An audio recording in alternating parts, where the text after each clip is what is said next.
আমরা চাই মাননীয় প্রধান উপদেষ্টা থাকুন। আমরা ওনার পদত্যাগ চাইনি, এখনো চাই না। এখনো পর্যন্ত কি সরকার সেই রায়ের প্রতি সম্মান দেখি কোনো কথা বলেছে, শপথ নেওয়ানোর জন্য কোনো পদক্ষেপ নিয়েছে বা নীতিগত সিদ্ধান্ত দিয়েছে? নেয়নি তো। এই পৃথিবীতে কেউ অপরিহার্য নয়।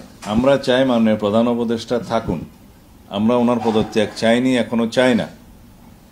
তিনি জাতীয় গুরুত্বটা অনুধাবন করে জাতির আকাঙ্ক্ষা অনুযায়ী, আমাদের দাবির অনুযায়ী তিনি জাতীয় সংসদ নির্বাচনের জন্য ডিসেম্বরের মধ্যে, অবশ্যই ডিসেম্বরের মধ্যে জাতীয় সংসদ নির্বাচন অনুষ্ঠানের জন্য একটি স্পেসিফিক রোডম্যাপ প্রদান করবেন, রোডম্যাপ প্রদান করা উচিত।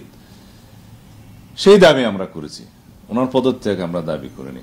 যদি তারপরেও তিনি মনে করেন যে দায়িত্ব পালনে তিনি অপারগ বা ইমোশনালি আবেগের বশবর্তী উনি দায়িত্ব ছেড়ে দেন, তখন রাষ্ট্র তো বসে থাকবে না, জাতি বসে থাকবে না, তাকে তো বিকল্প খুঁজে নিতেই হবে রাষ্ট্রকে।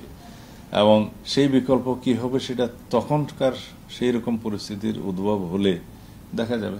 ইটস ভেরি ইন্টারেস্টিং যে দেশের সেনাবাহিনী গণতন্ত্রের উত্তরণের জন্য বারবার তাগাদা দিচ্ছে নির্বাচনের জন্য, সেটা আমাদের এপ্রিসিয়েট করা উচিত, প্রশংসা করা উচিত।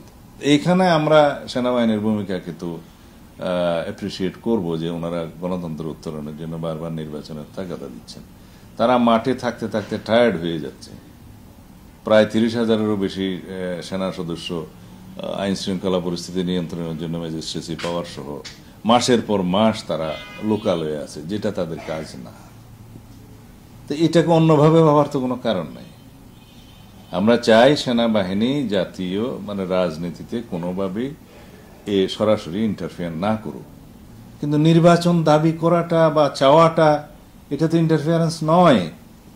এটা বরং আমাদের অ্যাপ্রিসিয়েট করা উচিত যে আমাদের সেনাবাহিনী গণতন্ত্রের উত্তরণের জন্য আমাদেরকে তাগাদা দিচ্ছে, অথচ আমরা সিভিলিয়ানরা সেটা অনুধাবন করতে পারছি না। আমি কারো মন্তব্যের এগেনস্টে মন্তব্য করব না, সেটা আমার উচিত নয়। কিন্তু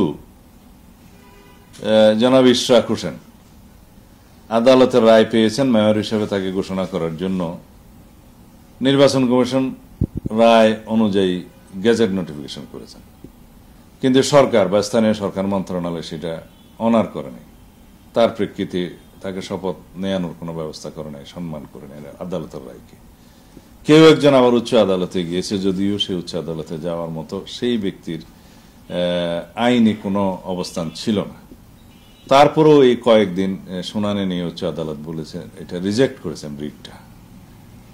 তার মানে নিম্ন আদালত ট্রাইব্যুনাল থেকে এবং উচ্চ আদালত থেকে দুইটা রায় পাওয়ার পরও এখনো পর্যন্ত কি সরকার সেই রায়ের প্রতি সম্মান দেখি কোনো কথা বলেছে, শপথ নেওয়ানোর জন্য কোনো পদক্ষেপ নিয়েছে বা নীতিগত সিদ্ধান্ত দিয়েছে? নেয়নি তো।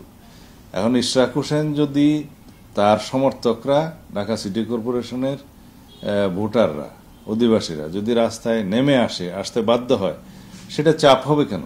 For more updates, follow us on Facebook, subscribe our YouTube channel, get the latest update on www.daily-sun.com.